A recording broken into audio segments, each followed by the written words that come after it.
Okay, let's get this going. Hey guys, welcome back to the channel. Today we're going to talk about how to make better decisions. And all this started because a few weeks ago, I watched this video on YouTube about this Ohio teenager that got into an accident and unfortunately killed two other teenagers, and she's now been sentenced to prison. I'm not here to judge whether who's right or who's wrong, but one thing for sure is that whatever that happened changed the lives of a lot of people. All these things just brings back to us the importance of making good decisions. Every single decision that you make in life might change your life's trajectory, whether it is a small decision or whether it's a big decision. One very good example is the movie Everything Everywhere All at Once. Did I get it right? Everything Everywhere. I always mess up with everything and everywhere. Just confusing. So I'm not gonna spoil the movie for you, but one of the central themes of the movie kind of connects very well with what we're talking about today, is that every single life decisions that you make creates an alternate universe. If you're not careful with the way you make decisions, all these things can snowball, and one day you might not be aware of it. You are very far off from where you want to be. Enough of blah blah.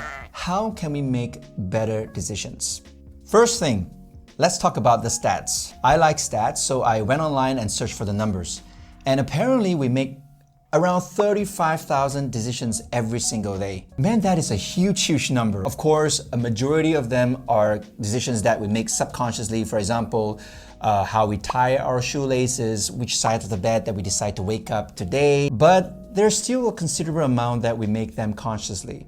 So when you look into this huge number of decisions that we have to make every day, it's not possible for us to do a pros and cons analysis or draw up a cost-benefit analysis kind of thing. We need something more simple. So for me personally, having a set of quick and dirty principles to help me in making decisions are very important, and I think very often they're even more useful than really drawing up a pros and cons table and comparing the cost and benefit.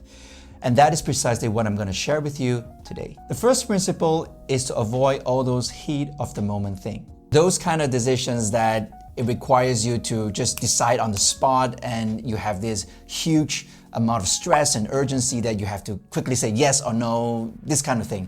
I try to avoid them because stress, sense of urgency is not ideal for us to make good decisions. Your brain will be hijacked by a lot of fear. You might find this very familiar because a lot of scammers like to use this kind of method to really pressure you into making bad decisions. Usually when I'm faced with a choice, I would often ask myself, do I have to make the decision now?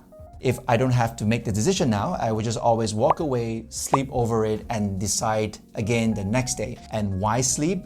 It's because at that moment, usually your hormones, your emotions are running wild, and sleep is a very good way to really release them. And usually when I wake up, I feel fresh, I don't have those emotional burden again, and I can make better decisions. Second principle is to ask yourself, what is the worst possible thing that can happen and whether you can stomach it? There's a concept that I learned several years ago from the book by Donald Trump called The Art of the Deal.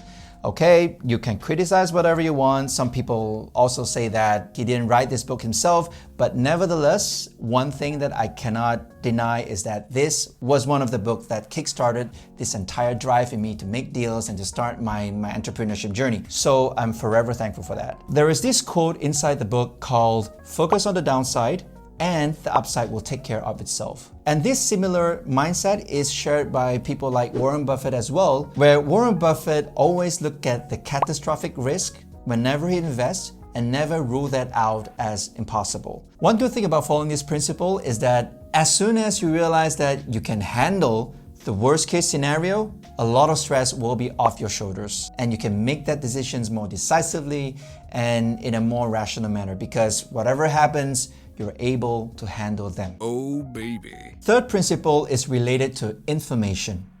Is to ask yourself, do you already know all you have to know?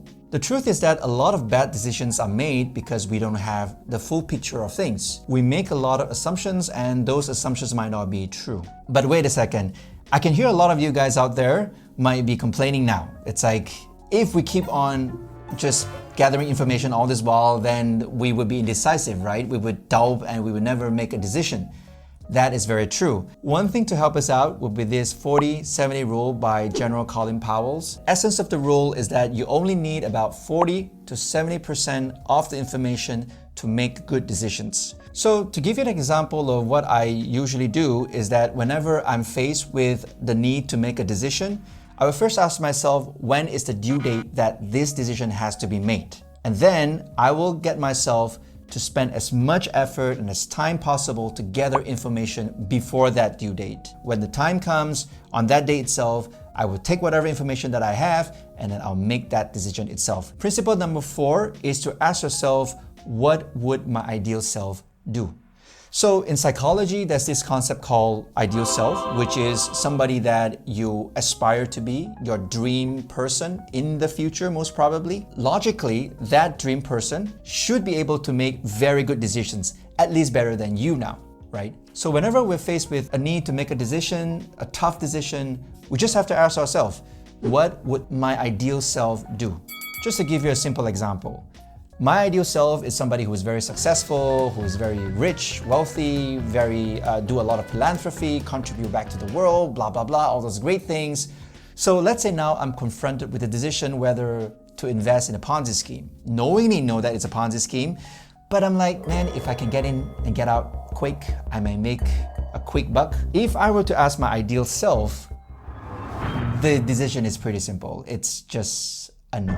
Now let's move on to principle number 5, which is to ask yourself, what does my gut tell me? This thing, I ignore it a lot of times in my life, and almost every single time I regretted it. I come from a science background, so I don't really trust gut feeling that much. I think that everything has to deliberately thought through. So what changed my mind is this book by Malcolm Gladwell called Blink. The reason why the gut feeling might be correct sometimes is because our brain is capable of collecting a lot of information from all the way from the past until now and without you realizing it, and sometimes the brain might have identified certain patterns that you're not aware of. But one thing to be aware is that listening to a gut feeling can be dangerous sometimes because you might not be an expert in the things that you're dealing with. So what I do is I don't really base my decisions on my gut feeling alone. I take it as an additional piece of information into this entire decision-making process. Rather than ignoring it and saying that this is just some weird feeling that I have, it's not scientific, I'll take it into consideration and acknowledge that maybe my brain subconsciously knows something that I'm not aware of.